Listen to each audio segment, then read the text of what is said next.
Bismillahirrahmanirrahim. Students, today we are going to complete the topic which we started yesterday. Only two things were left over. We talked about labor force and unemployment and its causes and what are the consequences of unemployment to the individual worker, to the firms, to the economy as a whole. Okay. And now we are going to measure unemployment. What are the different methods of measuring unemployment in the country? So first of all, we measure it by the claimant count.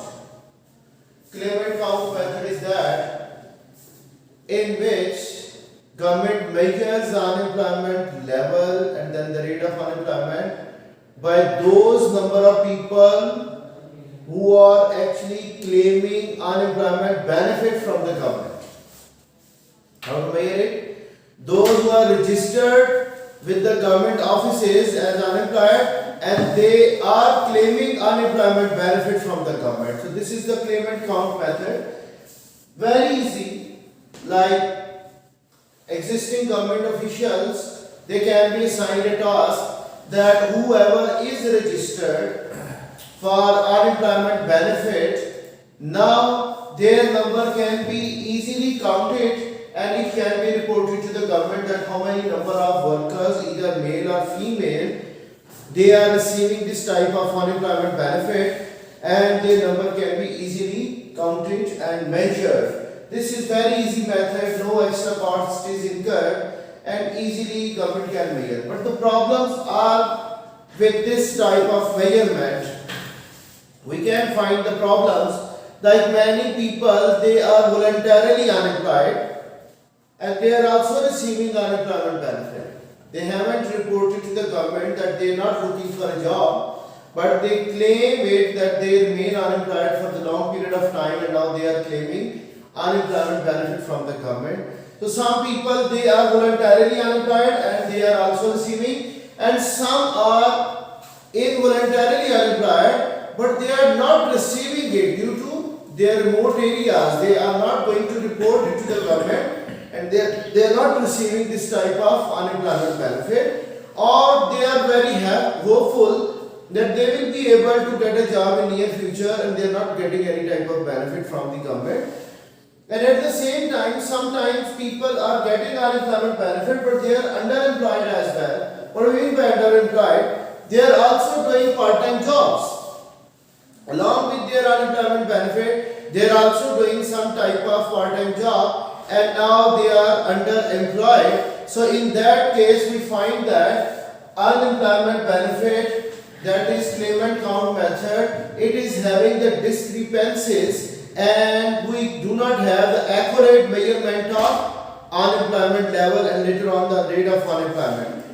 Okay, so this is also an objectionable method. Why it is objectionable? Because all the countries are not paying this type of unemployment benefit. Therefore, the comparisons of unemployment rates among the countries, they cannot be made.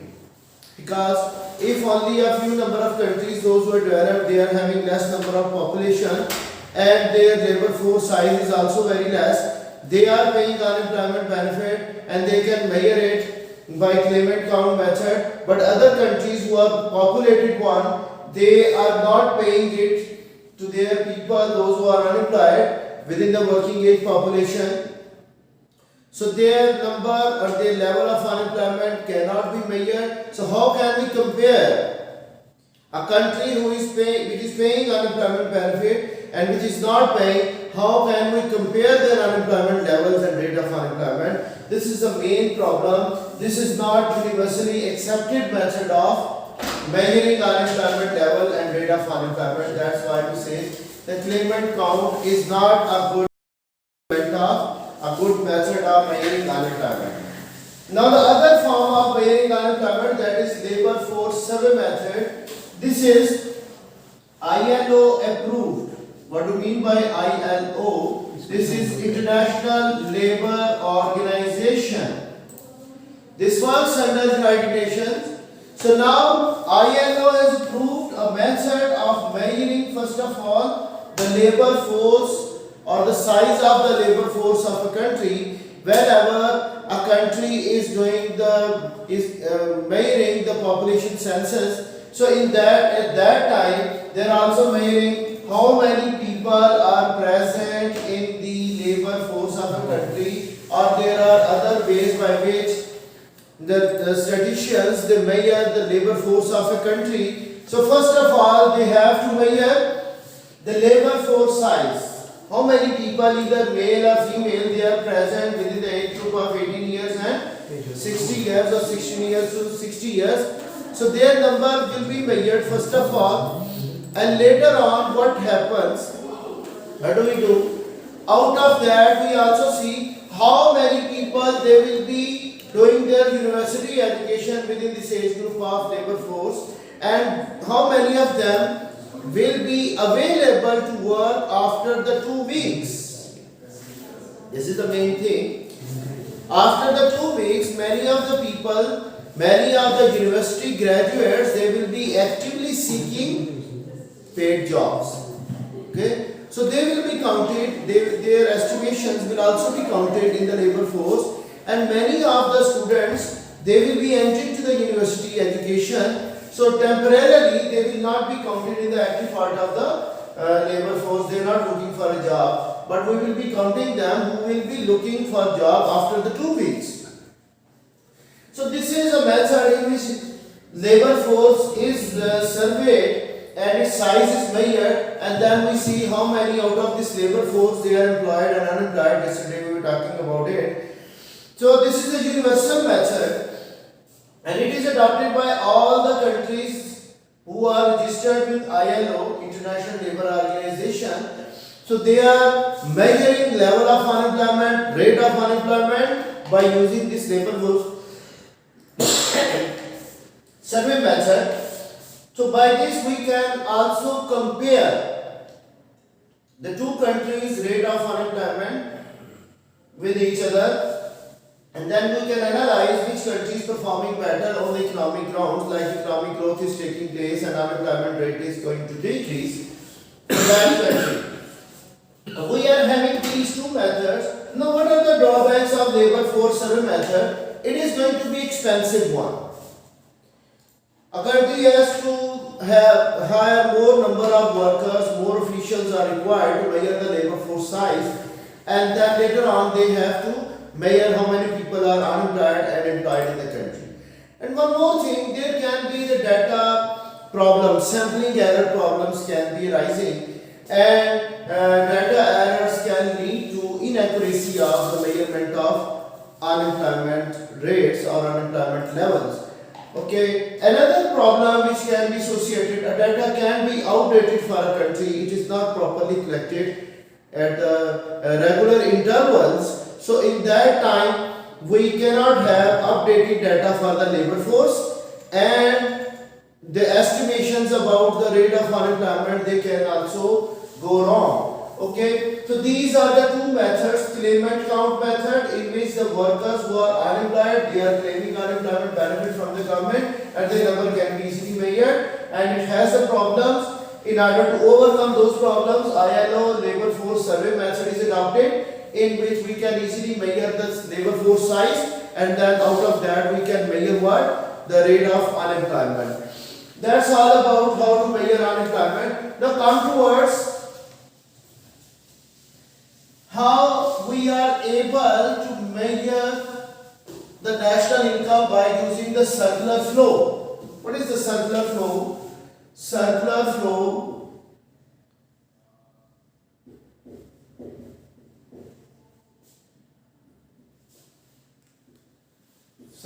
flow of national income. Keep it in mind, we are going to have two types of economies. One is called a closed economy and another is called an open economy. What do we mean by closed economy? Closed economy is that which is not having international linkages.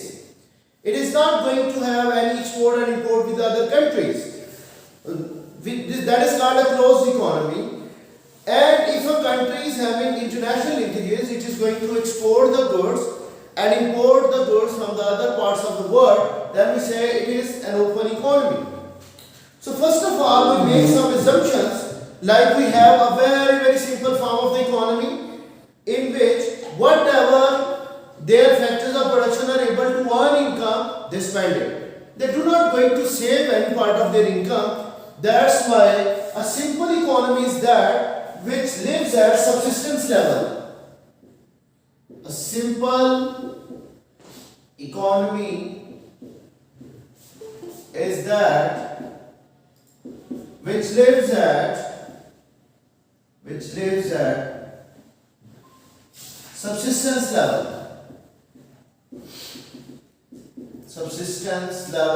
Subsistence level means what? Whatever they earn, they consume it. Whatever people earn, they consume it. There are no savings,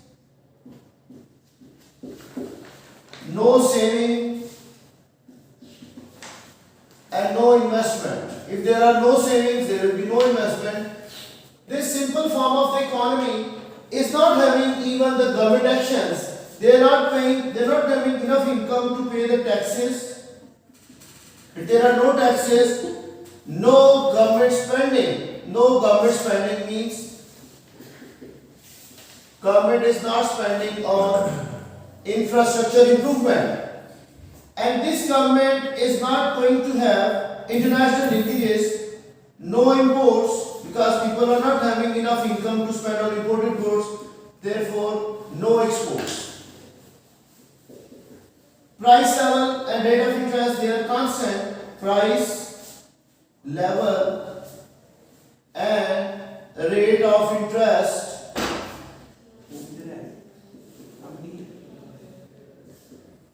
are kept constant. If these assumptions are there, we can say this is the very simplest form of the economy. So now we have to measure the level of national income by using the circular flow method. This is the part where we say these are the households. Household means the society members, the consumers you can say. And here we find a farm. What people are doing, early in the morning, all the factors of production, they are going to the farm, like land labor capital.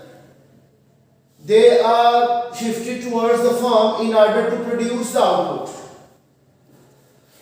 In return, here we see the farm is utilizing those factors of production in order to produce output, and when this output is produced, it is returned to the households to buy. In other words, land, labor, capital, they are moving towards the farm from the households, and now they are combined to produce output. So what is happening? Firm is making payments to the households in the form of their income. What are their incomes? Like wages are paid to the workers, rent is paid to the landowner, interest is paid if it is going to be hired, the capital, and then profit. These are the incomes of the households. The upper loop is showing us the incomes of the households, and as I told for their services, now the households after receiving their income, they buy the goods which are produced by the firm. So this is called their consumption. Consumption of these goods. Actually, this is their aggregate expenditure, this is their income, and this is their aggregate supply, the output level which is produced. So I gave you some of the instructions how to measure the GDP of a country. There are three methods.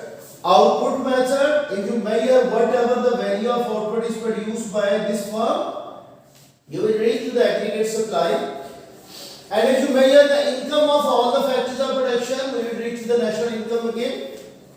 And this is the consumption expenditure. Now, all the incomes which are earned by the households, they are equal to their expenditures in the form of consumption of the goods which are produced by the firm. So, either we measure their aggregate expenditures or we measure the value of output in the form of aggregate supply or the income earned, we will reach to the same figure.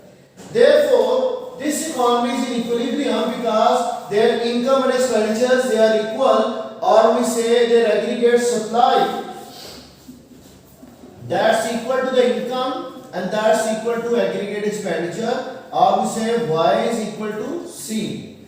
So in a simplest economy, which is closed one with no government at all, no government intervention, so that in that economy, either we measure all their incomes, all their expenditures, or the value of the output which is produced, we will reach to the same figure. This is called how to measure national income in a closed and simple economy. Now, one by one, if we are violating these assumptions, what will happen to this economy? Still it is a closed one. Now suppose that households, they started saving. What they did? They started saving. And what is saving? This is also part of the income of the households which is not spent. Part of the income of the households which is not spent. So can I say this saving is a leakage of the circular flow or withdrawal? Now you can see the income earned by the households, that's not equal to their expenditures, because some part of their income is kept as saving. So can I say now income is divided into two parts, C plus S. First of all, their income was equal to consumption only. Now some part of income is saved. Can I say saving is Y minus C? Out of income, whatever the part is spent in the form of consumption, and if income is more than consumption, then some part of income is being saved. So this is what I say, the saving is now the part of income, and this income is equal to aggregate supply. Now expenditure, on the expenditure side, we were having aggregate expenditure in the form of consumption.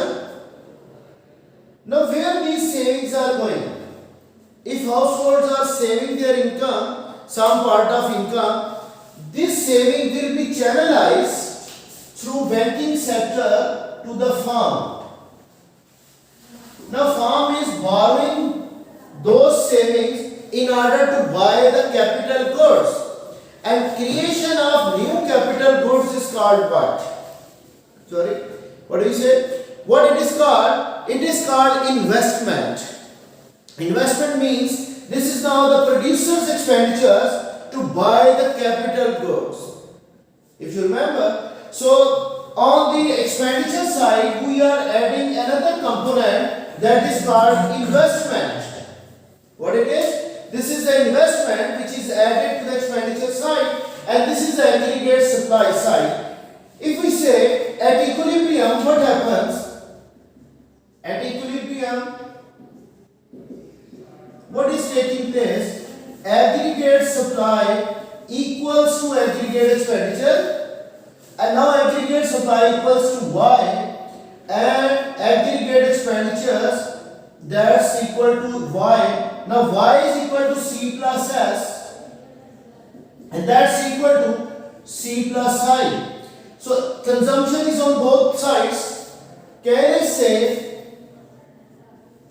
investment is actually injection to the circular flow? Whatever was the leakage in the form of saving, if that's equal to the injection in the form of investment, we say if this country where saving is equal to investment or withdrawal, this is a withdrawal, equal to injection. We are using J in order to denote injections. If withdrawals and injections are balanced, then we say this economy is in equilibrium when there is no government role in this economy and there is no foreign sector. This is the first gap in any economy, saving investment gap. If saving is higher than investment, definitely income is higher but expenditures are low, so national income will be declining in the future periods, in the upcoming year. If people are saving more and saving rate is higher than the investment rate, definitely national income will decline because aggregate expenditures are lower than aggregate supply. So in that case, national income will be decreasing. And if investment is increasing in the country more than the saving rate, in that case aggregate expenditures are high, aggregate expenditures will be increasing. Therefore, actual economic growth will be taking place, and in future there will be the increase in potential economic growth as well. So the first gap in the economy, if it is balanced, then we say this economy is in equilibrium at that income level where savings are equal to investment. Now violate another assumption, taxes and government, bring government to this circular flow. What government is doing, I'm making it easier for you people. When government comes into the picture, it takes taxes from the people. Now, taxes are paid. Taxes are another withdrawals from the circular flow. Now, previously, income was divided into consumption and saving. Now, out of the same income, people are paying taxes.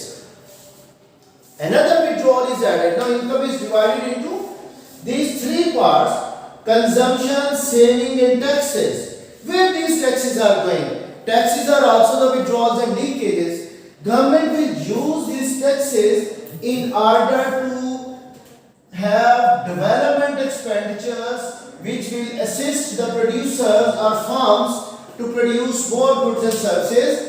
So government spending is actually injection like investment. Now, private producers, they were spending their investment money to buy the capital goods which are associated to produce more goods by the farms.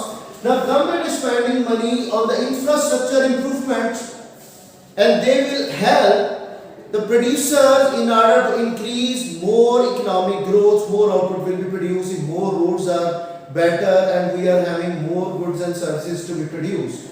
So now aggregate, this is expenditure side, we are having C plus I plus G, and here we are having C plus S plus T. At equilibrium, what happens at equilibrium? You all know, aggregate supply should equal to aggregate expenditure, or Y should equal to aggregate expenditure, and Y is equal to C plus S plus T, and that's equal to C plus I plus G. C is cancelled out. This is another gap. This is the second gap of an economy. If taxes are more than government spending, you all know there will be fiscal surplus or budget surplus in that economy. When taxes are high, what happens? Withdrawals are high, national income will be declining, aggregate expenditures will be decreasing in the country. So in that case, national income will be decreasing if taxes are more than government spending. And if government spending is higher than the taxes, then we will find a budget deficit. When spending by the government they are higher than the taxes, then there will be a budget deficit. So in order to remain at equilibrium or stable condition, all taxes, all withdrawals should equal to the government expenditures or injections paid by the government. So these two are the withdrawals, saving and taxes, and these two are the injections. When withdrawals and injections of an economy, they are balanced to each other, we say this economy is in a stable condition and we are in an equilibrium point. Our national economy will be in equilibrium point. Now still this is a closed economy. Previously it was a simple economy which was not having even the government actions. Now it is still a closed economy because public sector is still there, but international import and exports of the countries, they are not open. So when this country is going to have international linkages, what will happen? See over here. Now people, they are going to buy the imported goods. The households, they are buying imports. M is denoting imports. Now their income is divided into further fourth part, consumption. Okay, one thing I left over. A simple economy is called two-sector economy, where we had only household and farm. Whereas the government is introduced, that will become a three-sector economy. Now it has become an open economy, which is four-sector economy. Now economy's income is divided into fourth factor, that is import. Now income, previously it was divided into consumption, then it was divided into saving, taxes, and now imports. Imports are also withdrawals of an economy. They are the leakages. Our income is going abroad to the other countries. And when this firm is starting to export, these exports are injections. When money is injected to the economy in the form of exports, then exports are the foreigners' expenditures on our goods. Actually, they are the expenditures of foreigners on our goods and services. Now see, we are having this four-sector economy. Again, at equilibrium, we all know aggregate supply equals to aggregate expenditure, or Y is equal to aggregate expenditures. Now Y is equal to C plus S plus T plus M should equal to C plus I plus G plus X. So when C is cancelled out, so this is the third gap of an economy. If imports are higher than exports, then our foreign sector will be showing us a deficit and our national income will be decreasing. And if our exports are higher than imports, definitely it will be having a more injection from the other parts of the world and our national income will be increasing.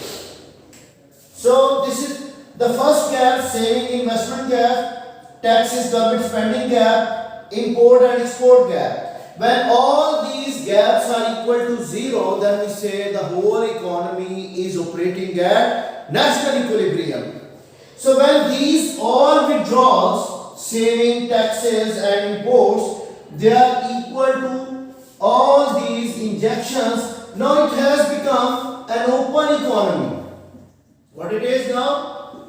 An open economy where this simple economy is open to the whole world. We are buying and selling the goods and services with the rest of the world. So when all withdrawals they are equal to all injections, then this economy will be in equilibrium and this is having a stability. And if any of the withdrawal is high, national income will be decreasing. If any of the injection is high, national income will be increasing. In order to have the stability, all these things should balance with each other. So I convey you a simple economy. We started from the subsistence level and then we moved on towards an open economy where we measure national income by three methods. Output method, the GDP, by which you are measuring the output produced by all the firms, or their expenditures in the form of C plus I plus D plus X, or in the form of their incomes, and incomes are divided into these parts. Okay, so from any angle, when these injections and withdrawals are balanced with each other, we say economy is in equilibrium. In order to, if there are any gaps between injections and withdrawals, they will be fulfilled in the form of borrowing from domestic sources or from international sources, then our national accounting figures will be in balanced condition. Keep it in mind, the developing countries, developed countries, when they borrow money, that shows that they are having gaps between these injections and withdrawals. If any of the country is showing a surplus, that is a country which is lending their injected money to the other parts, that in future if they are going to face any type of more withdrawals, their own money will be re-injected in order to bridge their gaps. So that's all for today, how circular flow of national income will be used to measure the national income by three methods: aggregate expenditure method, output method and income methods. I hope so. I was little bit faster than usual. So I tried my level best to make you understand all these things accurately. Now work at home, go through all these things, browse the internet if you find a better material than me, and do it yourself and practice it at home at least. Thank you very much.